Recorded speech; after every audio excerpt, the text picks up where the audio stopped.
บางโมงบ่อ๋อบ้านเลยจ้าบ้านละเกินบ้านละเกินเนาะกินมาให้บ่มาให้เจ๊มาให้เลยเบอร์มาให้ดิอันนี้คือสาวบ้านเพิ่นเกมอันนี้คือเอิ้นสู้ก็แม่นตูบก็แม่น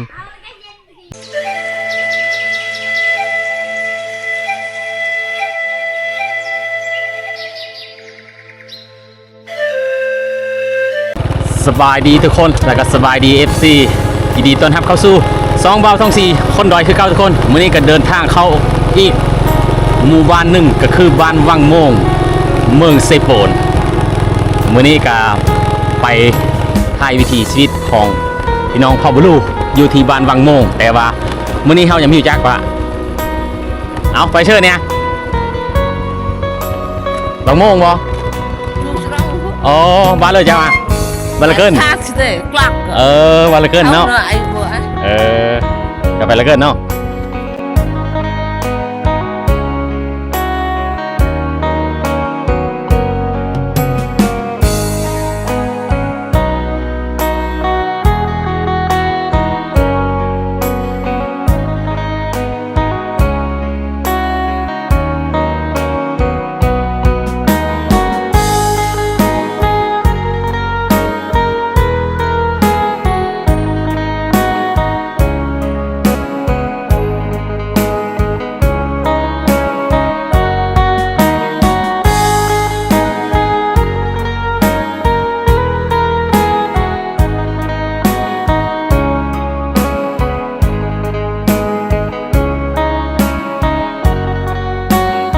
เอสเฟอร์เนี่ยคือทางให้เลยโอ้ดินเจ้าปะเนี่ยโอ้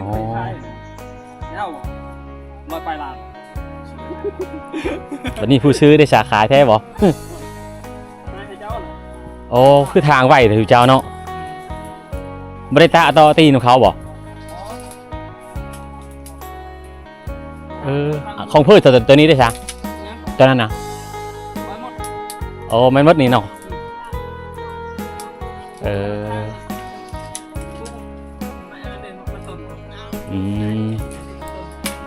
เอาทุกคนเลยชาวบ้านเพิ่นบางบ้านกับเพิ่นทางให้เลยทุกคนเลยนะอันนี้กับประมาณอยู่เดือน2 แล้วเดือน2 แล้วแต่ชาวบ้านเพิ่นยังทางให้เลยบางคนกัน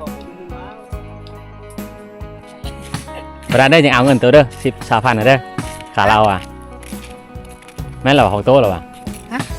อันเงินคาราวันนั้นของโต๊ะหรอวะวันนั้นเอาเด้อไปเชิญเนี่ยโอ้สาวตัวซับเนาะโอ้เอา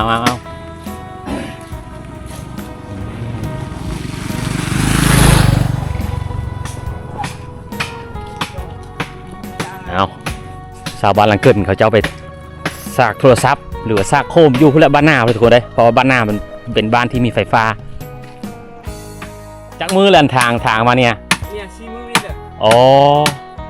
เจ้าก็ไม่ได้บอกโซนแคมมาโซนอาร์ตี้บ่ได้บ่ไม่ได้โซนแคมมดงัวเก็ตแล้วแคมอ๋อโซนไก่แล้วโซนแคมสาวบ้านหลังเกินบางครอบโคกันเริ่มลงมือทางให้ทุกคนเลยนะพอทองซีขี่รถกายไปแต่เป้าหมายเขาเป้าเมื่อนี้ก็คือบ้านวังโมงทุกคนเลยนะอันนี้คือบ้านหลังเกินอันนี้บ้านหลังเกินทุกคนบ้านนี้ก็ประมาณ18 หลังคาเรือนทุกคนเลยนะ18 หลังคาเรือนส่วนหลายกับทางให้นี่คือบ้านหลังเกินแต่เป้าหมายที่บ้านทองซีไปเมื่อนี้ก็คือบ้านวังโมงบ้านวังโมงก็ห่างจากบ้านหน้ามาก็คือบ้านทองศรีได้อัปเดตคลิปก่อนๆให้ทุกคนเบิ่งขึ้นแล้วทุกคนเลยนะก็5 กิโลแต่บ้านหน้ามาทุกคน5 กิโลนะถ้าว่าไล่แต่เมืองเซโปนมานี่ฮอดบ้านวังโมงนี่75ทุกคนเลยเพราะว่ามาฮอดบ้านหน้าก็70แล้วนะฮอดบ้านหน้าก็70แล้วเลยโค้งเข้ามาบ้านวังโมงอีกก็5 กิโลเป็น75ทุกคนเลยนะ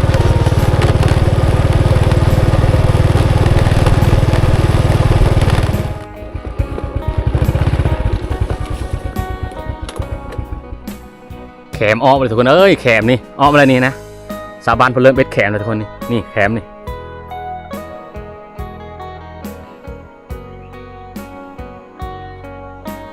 จุดนี้แหละเป็นจุดที่ระหว่างชายแดนระหว่างบ้านลังเกินกับบ้านวังโมงนี่แหละบอนผาแหละบอนโซนนี่แหละโทนนี่โซนแคมป์แล้วนี่ไปนี่จะเป็นห้องน้ำโทนเลยนะนี่จะเป็นห้องน้ำที่เขาไปนี่เด้ทุกคนเลยนะนี่บอนบาตองสีขี่รถลงไปนี่เด้บอนนี้แหละโฮ้ยนี่แหละถือว่าเป็นชายแดนของบ้านวังโมงกับบ้านลังเกินสองบ้านนี้ขึ้นกับบ้านหน้าเป็นบ้านใหญ่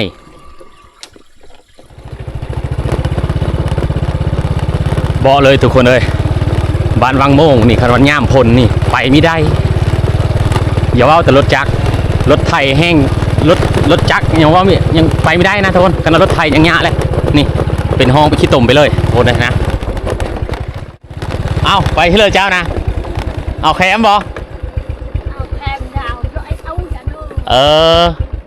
ตาลน้ำบ่อยู่เพิ่น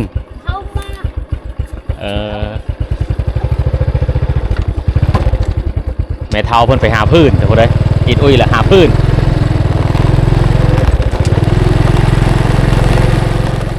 เอาทุกคน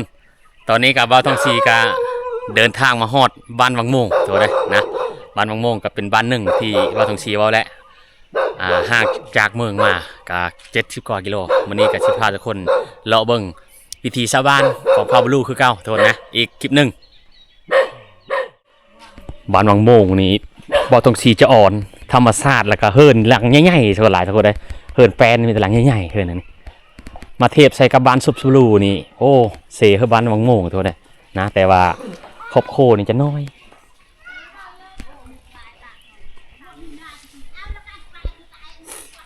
โอ้หนาวเฮ้ยสังเกตเนาะอ๋อตะบืนต่อครับมันมาชนเอาไหนตะบืนน้ำเนาะตอลีอ๋อจุดอยู่บ่จุดอ๋อแม่น้ำเบอร์ไหนบืนชิลามบืนชิลามอ๋อเด้ทุกคนอันนี้คือสาวบ้านเพื่อนเกมอันนี้คือเอิญสู้ก็แมนตูบก็แมนหรือว่าเอิญตูบที่เกมเพอลูกเพอนะลูกเพอใกล้สิได้ลูกเขาเอิญว่าได้ลูกนะใกล้สิได้ลูกแล้วเพื่อนเอ็ดตูไวทานี่เพื่อนนี่จะแตกต่างจากผู้ไทยเขาได้นี่เพื่อนจะได้บ่ได้อยู่ไผ่ในเฮิร์นเพื่อนเองเพื่อนต่างเฮิร์นต่างหากคนนี่นะอันนี้ก็คือเพื่อนเอาใบตาวได้มาเอ็ดอันมุงนี่ใบตาวใบแว่นใบคอได้ทุกคนนี่อันนี้คือใบตาวมันคล้ายๆกับใบมะพร้าวนะอันนี้เอ็ดคือเพื่อนว่ากระมันภาษาบลูกว่ากระมันเหยียดซิงหรือว่าเหยียดซิงก็คือจะได้ลูกกันแหละทุกคนนะจะเกิดลูกเด้ทุกคนอันยางโบงอันนี้เขาตะน้อยๆเนี่ยนี่แม่นยางโบงเลยได้ยางโบงที่เขาเจ้าไปหาเอาอยู่ป่านะมาหาเอามาตะขายเท่าแก่เขาแม่ได้โบงคนปลูกเองทุกคนเลยอันนี้โบงอยู่ในป่ายางโบงในป่าทุกคนเลยนะเพื่อนไปหามาเด้ทุกคนนี่ก็โอ้ประมาณอยู่เธอ10 โลเพื่อนทุกคนนี่นะหาเอาอยู่ป่าตัวนี้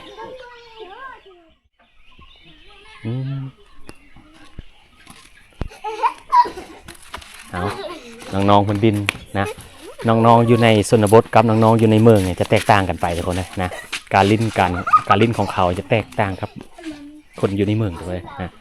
คนในเมืองนี่บางที่จะลิ้นโทรศัพท์นะน้องๆอยู่ในเขตนี่ลิ้นแบบธรรมดาไปทุกคนนะอันนี้ตุ้มอันนี้ตุ้มมาเสือป่านี่ป่ามันเฮาทางนี้นี่นะตุ้มเสือป่ายามน้ำขึ้นนะปัจจุบันนี่จักสบานเพิ่นใช้อยู่บ่เรือน้ำขึ้นเรือเวลาเขาเอ็ดลีแต่ก็ได้โซลาอยู่เขตนี้เขาเจ้าโซลาเขาเจ้าแต่ใช้แต่มองเวียดแต่ว่านี่มองเวียดนะมองเวียดนี่คักเพลอเวลาเขาแซ่มองเวียดนี่มันติดดีป่าทุกคนเลยนะถ้าว่าเขาเอ็ดเขากวาดกลางคืนนี่อย่างเอ็ดก็ย่ามองเวียดนี่คาดมันคือมองลาวทุกคนเลยนะมองลาวนี่ทนเวลาเอ็ดกลางคืนเวลาแซ่นี่โอ้จะเสมองเวียดได้ทุกคนเลยมันติดปลาดีมันอ่อนเพราะว่ามองลาวมันจะแข็ง บางโมงเนี่ยกะอยู่ลุ่มพุ่นน่ะประมาณอยู่10หลังคาอยู่พี่ประมาณอยู่5หลังคาเขาก็ย้ายกันอยู่ทุกคนนะย้ายกันอยู่นี่สบายดีป่ะเท่าไปแล้วบ่ Trông chết rồi. อ๋อโอ้เท่านี่เห็นแต่มองเนาะอยู่เฮินนี่มองล่าหรือมองเวทเนี่ย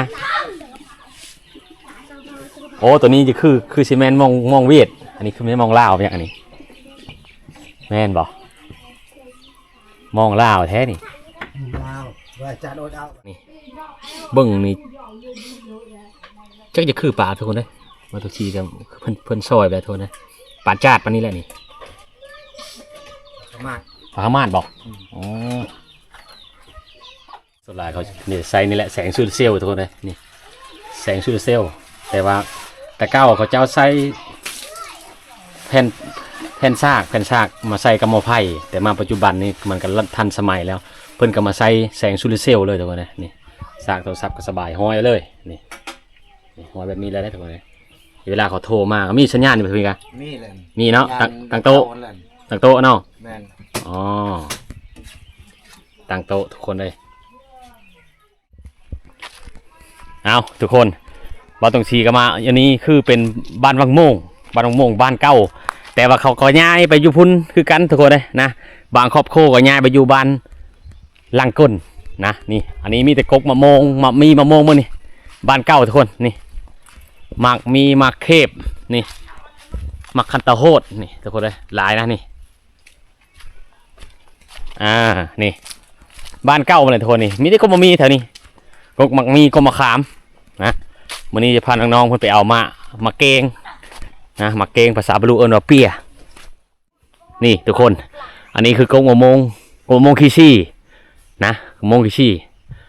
มะม่วงนี่เกิดตามธรรมชาติมะม่วงนี่นะทุกคนมะม่วงขี้ซี่คือกับมะม่วงนี่แหละทุกคนแต่มันจะเป็นขี้ๆนิดนึงอันนี้คือทางไปพีเบซ่าของเผ่าบาลูทุกคนเฮาในเพื่อนทุกคนปุ๊บนะคุณเฮาในเพื่อนแหละ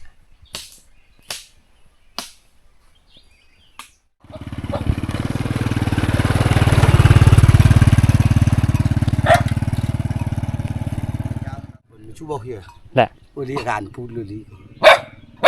Đấy bò. กินมาให้บ่ Mà hai à kệ mà hai đừng hai đứa bờ mà hai. Kệ mà hai đi. Cái nước nữa. อิดเปียจ้าโอ้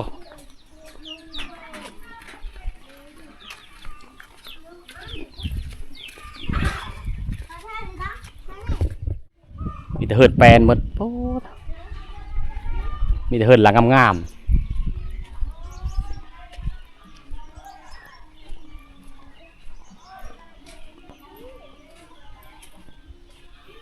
อ้าวปูซีมังเรียบร้อยแล้ววันนี้ตอนบัตรทองชีมาช่วงนั้นท่านได้ปูได้ทุกคนเลยมาวันนี้ปูเรียบร้อยเลย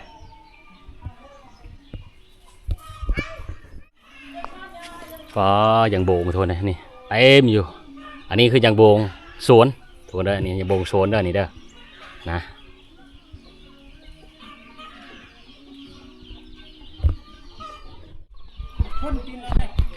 ฮะขึ้นล่ะ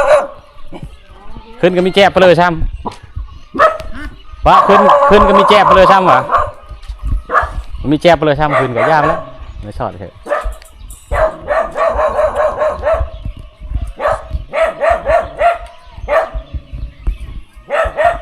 เลยท่าที่หนึ่งวินเลยเนาะ